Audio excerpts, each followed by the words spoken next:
Mo kí ẹ̀yin sísítà mi àti ẹ̀yin brọ́dà mi káàkiri àgbáláyé. Mo dúpẹ́ lọ́pọ̀lọpọ̀ fún àwọn ìfẹ́ tí ẹ fi ń wọ̀n sí wa lórí ìkànnì yìí. Orí ètò Get a Better Life TV náà ni ẹ wà. Níbí báyìí ni a ti ń gbé ẹ̀sìn, àṣà àti ìṣe ilẹ̀ Yorùbá lárugẹ àti ti aláwọ̀ dúdú káàkiri àgbáláyé lárugẹ. Mo gbé fídíò kan síta lánàá tí mo fi àwọn brothers wa kankan tí wọ́n sọ wípé wọ́n ṣe ẹ̀sìn mùsùlùmí mọ́, mo gbé síta lánàá. Mo sì wá rí pé ọ̀pọ̀lọpọ̀ àwọn èèyàn ló ń comment tínú wọn sì ń dùn, tí wọ́n sì ń rí wípé àwọn èèyàn ń padà sílé. A rí bíi pé wọ́n convert, wọ́n revert ni. Téèyàn bá revert, ó padà sí ibi tó ti kúrò, ó padà síbẹ̀ ni. Ó yàtọ̀ sí convert. So ọmọ Yorùbá tó bá padà wá síṣẹ̀ṣe kò convert, ó revert ni. So mo ní kí n fìyẹn kọ́kọ́ tó yín létí. Now nínú fídíò yìí mo fẹ́ wá tẹ̀síwájú láti jẹ́ kí ó yé àwa ọmọ Yorùbá tá à ń padà wá sílé láti mọ̀ wípé nǹkan tá a ṣe láti sọ wípé a fẹ́ padà wá sílé kò ń ṣe àṣìṣe. Kí n tó tẹ̀síwájú lórí ìkànnì yìí, à ń jí ìjàgbara a dẹ̀ ń dúró pé kí ẹ̀sìn ìṣẹ̀ṣe kó padà wá fẹsẹ̀ múlẹ̀, kó sì wá di nǹkan tí gbogbo àwọn Yorùbá tí wọ́n máa ṣe ni. So eléyìí kò síjà kò sẹ́ta nínú rẹ̀ pé a wà lórí ìkànnì yìí láti máa gba àwọn èèyàn wa nímọ̀ràn láti padà sílé. Gẹ́gẹ́ bí ẹ ṣe mọ̀, àwọn ẹ̀sìn wọ̀nyí náà ni wọ́n wá tó ń sọ oríṣiríṣi ọ̀rọ̀ sí àwọn baba ńlá wa láti jẹ́ kán gba ẹ̀sìn tí wọ́n mú wá, láti jẹ́ kán gbà lọ́wọ́ wọn. Ìlànà yìí náà ni àwa náà máa lò láti fi dá àwọn èèyàn wa padà sí inú ìṣẹ̀ṣe. Mo fẹ́ kẹ́ mọ̀ wípé ayélujára ó ti jẹ́ kí nǹkan rọrùn. Internet ó ti jẹ́ kí nǹkan rọrùn. Kò sí rọ́mọ́, kò sí pé èèyàn kan ń parọ́ fún yàn mọ́, àfẹni tí ò bá fẹ́ rí òkodoro àbóòtọ́ ọ̀rọ̀. Fún ìdí èyí, mo fẹ́ fi àwọn mẹ́sẹ̀jì kankan mo fẹ́ fi wọ̀nyí nípa kí ni ẹ̀sìn Islam ń sọ pé téèyàn bá ní òun ṣe ẹ̀sìn kò ṣẹ̀sìn mọ́. Nínú fídíò yìí mo fẹ́ kẹ́ ẹ rí, ẹ máa kà fúnra yín nǹkan tí ìwé mùsùlùmí sọ nípa ẹni tí ó bá sọ wípé òun ò ṣe ẹ̀sìn mọ́. Tí bá ti ń ka post yìí, mi ní fẹ́ kó bá ẹ̀yin tí ẹ ń padà wá sílé, mi ní fẹ́ kó bá yín lẹ́rù rárá. Ilẹ̀ wa la wà, kò séwu lóko àfi gìrì àparò. Kò sí nǹkan tí ẹnìkankan máa fi hàn ṣe tó bá lóun ò ṣe ẹ̀sìn kan mọ́.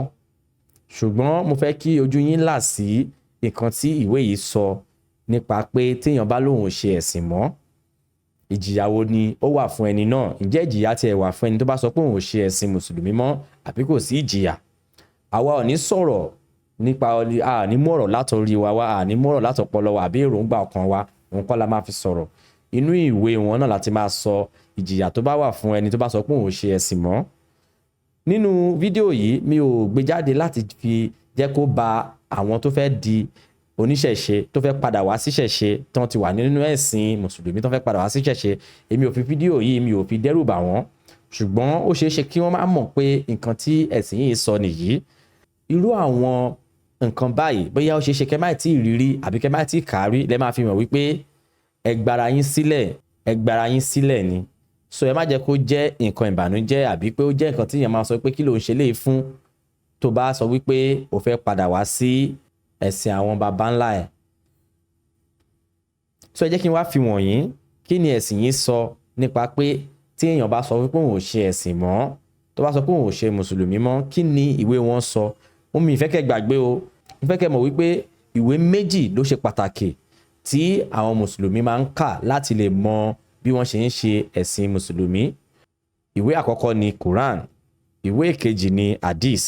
So nínú Hadith ni mo ti fẹ́ mú ìjìyà tó wà fún ẹni tó bá sọ wípé òun ò ṣe ẹ̀sìn mùsùlùmí mọ́. Inú Hadith ni mo ti fẹ́ mú jáde kí ẹ wò ó, kí ẹ kà á fúnra yín. Àwa ò mú, kò ń ṣàròsọ, kò dẹ̀ ń ṣe ẹ̀rù ọkàn wa ni a fẹ́ sọ síta. Mi ìfẹ́ kẹ́ tún gbàgbé náà, ṣé mọ̀ wípé àwọn ẹlẹ́sìn mùsùlùmí náà wọ́n ní àwọn èèyàn tó máa ń sọ̀rọ̀ tó ń propagate ẹ̀sìn wọn náà lórí internet.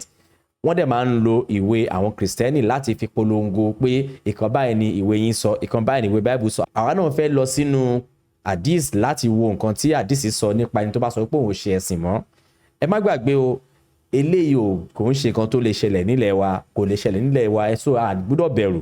Ẹ jẹ́ kí n kọ́kọ́ lọ ìjìyà tó wà fẹ́ni tó bá sọ pé òun ò ṣe ẹ̀sìn mùsùlùmí mọ́, kí n kà á sí yín létí kẹ́ wò ó. So ẹ jẹ́ ká lọ sí sunna.com.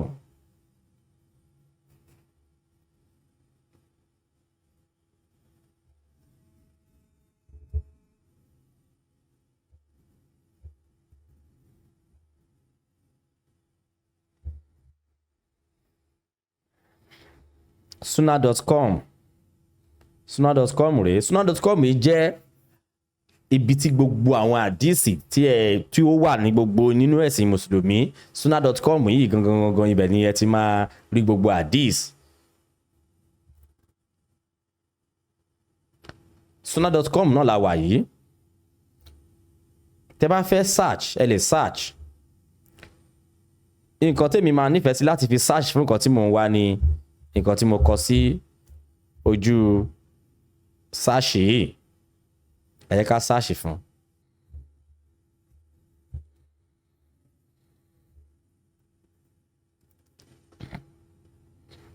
Ẹ jẹ́ kí n lọ sí ibi tí mo fẹ́ fi ṣe àròyé fún yín.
Ibi tá a wí la dé yìí.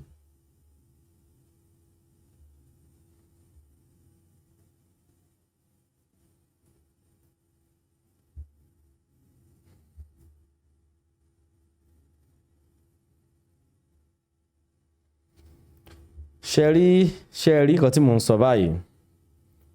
Sunan and Nasai, the book of fighting. Tẹ́ bá ti rí àdísì tí wọ́n bá ti kọ sahih sí, sahih, ó túmọ̀ sí wípé authentic àdísì ni. So the messenger of Allah, SAW, said, whoever changes his religion, kill him. Nǹkan tí ẹ̀sìn wọn sọ nìyẹn. Ẹ jẹ́ ká gbé síbẹ̀ báyìí. The book of fighting. Chapter, the ruling on apostates. Apostasy. Ẹ ti máa gbọ́. Ìyẹn ni wípé ẹni tó bá sọ wípé òun ò ṣe ẹ̀sìn mọ́. So, Ibn Abbas said, the messenger of Allah, SAW, said, whoever changes his religion, kill him. So this is a reference. Grade Sahih, Darussalam. Reference, in-book reference, Sunnah and Nasai, 4059. Book 37, Hadith 94. Volume 5, Book 37, Hadith 4064. Ǹjẹ́ ti rí báyìí? So eléyìí ò ń ṣe pé I'm making nǹkan up. Nǹkan tí ẹ̀sìn yìí sọ ni pé the messenger of Allah said, whoever changes his religion, kill him. So kò ń ṣe bíbá yìí nìkan ni wọ́n ti sọ bẹ́ẹ̀. Ẹ jẹ́ ká tún tẹ̀síwájú láti wo àwọn àdìsí míì tó sọ wípé kán pa ẹni tó bá sọ wípé òun ò ṣe ẹ̀sìn mọ́. Ṣé tún rí mi báyìí? The messenger of Allah said, whoever changes his religion, kill him. Kill him. So Sunnah and Nasai, 4062, Book 37, Hadith 97, Volume 5, Book 37, Hadith 4067. Ṣé tún rí mi? So àdìsí yẹn pọ̀ káàkiri. The messenger of Allah said, whoever changes his religion, kill him.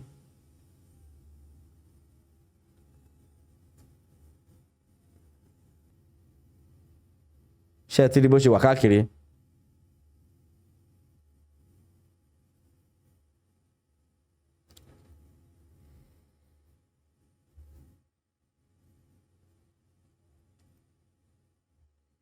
So ẹ̀yin èèyàn wa, àbẹ́ẹ̀ ti rí báyìí wípé ìjìyà ńlá ló ń bẹ fún ẹni tó bá sọ wípé òun ṣe ẹ̀sìn mọ́ ẹ̀sìn nínú Islam. Ìjìyà tó wà fún ẹni náà ni ó wà tí mo ta àti ṣí síta nìyẹn. Àdísì jẹ́ ìwé gidi tí mùsùlùmí máa ń lò láti fi rí bó ṣe yẹ kí wọ́n ṣe ẹ̀sìn àbí láti kọ́ ẹ̀kọ́ nípa bí wọ́n ṣe lè ṣe ẹ̀sìn mùsùlùmí. Ìdí tí mo fi gbé ọ̀rọ̀ yìí jáde ni wípé èmi kàn fẹ́ kí ẹni tó bá ti sọ wípé òun ò ṣe mọ́ nílẹ̀ Nàìjíríà, nílẹ̀ Yorùbá o, kò sí kan tó máa ṣe ẹni náà, because freedom of religion ó wà ní ilẹ̀ Nàìjíríà. Ẹni tó bá lóun ṣe ẹ̀sìn mọ́, kò nífẹ̀ẹ́ sẹ́sìn náà mọ́ ni, kò sí ìjà ń bẹ̀, kò sí ìjà ń bẹ̀. So kẹ́ẹ̀dì pé ẹni tó bá sọ pé òun ṣe ẹ̀sìn mọ́, tí ó ṣe ẹ̀sìn yìí mọ́, ó ti ní nǹkan tó ti rí tó fi sọ pé òun ṣe mọ́. Nǹkan tí àdìsí sọ òun ni àgbéjáde. Ẹ má gbàgbé o, mo sọ fún yín wípé àwọn ẹlẹ́sìn wọ̀nyí náà máa ń ka Bible láti fi sọ fáwọn ẹlẹ́sìn Kristẹni wípé nǹkan tí ẹ̀ ń ṣe yìí kò rí bẹ́ẹ̀, báyìí ló ṣe rí. Wọ́n máa ń fi Bible wọn gbé ọ̀rọ̀ wọn lẹ́sẹ̀. So àwa náà ń fi àdíìsì, àwa náà fi ń gbé lẹ́sẹ̀. So ìwọ̀n tẹ́ bá ń bú ìṣẹ̀ṣe, tẹ́ bá ń sọ pé ìṣẹ̀ṣe ó ṣe gbá ó ṣàwo, ìwé yín náà la máa lò fún yín láti fi rán yín létí àwọn nǹkan tí ẹ̀sìn yín sọ.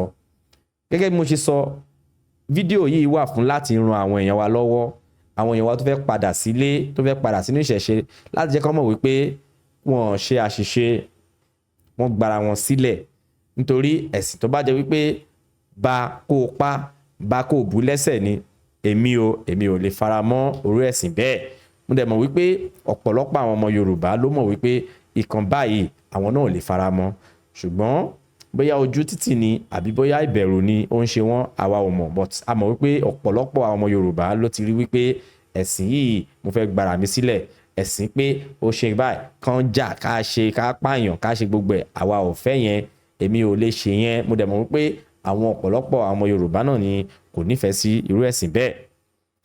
Tẹ́ bá sọ pé ẹ̀ ní kọ̀ láti máa gbógun ti ìṣẹ̀ṣe, àwa náà ìwé yín náà la máa lò láti máa fi máa gbara wa sílẹ̀, láti máa jẹ́ káwọn èèyàn wa máa mọ̀ wípé nǹkan báyìí ni ẹ̀sìn yìí sọ, báyìí ni ẹ̀sìn ṣe rí, ká fi ṣe àwọn èèyàn létí, ká lè ran àwọn èèyàn létí láti padà sílé. Kò síjà ń bẹ̀, kò síjà. Ẹ̀sìn wa bá wa ńlé wa ni, ó wá bá wa ńlé wa, ilé wa ni a wà, àwa ò lọ sílé wọn. Ìlú wa la wà, ilẹ̀ wa la wà tí wọ́n ti mú wá. So tó bá dẹ̀ jẹ́ pé a fẹ́ rí pé wọ́n fẹ́ máa fi ẹ̀sìn máa da àwọn èèyàn wa láàmú, bí pé ẹ fẹ́ máa fi jẹ́ káwọn èèyàn wa kán máa nífẹ̀ẹ́ síra wọn, àwa náà máa mọ bá ṣe máa ṣe research láti mọ̀ wípé nǹkan báyìí ni ìwé yín sọ. Òun náà la ṣe nínú fídíò yìí. So ọ̀rọ̀ lẹ ti gbọ́ yẹn, ẹ ṣeun tẹ́ ẹ̀ bá wa wo fídíò wa o. Ìwọ tó bá ṣẹ̀ṣẹ̀ ń darapọ̀ mọ́ wa ní ìkànnì yìí láti ń gbé ẹ̀sìn, àṣà àti ìṣe ilẹ̀ aláwọ̀ dúdú, pàápàá jùlọ ilẹ̀ Yorùbá lárugẹ. Thank you very much and get a better life.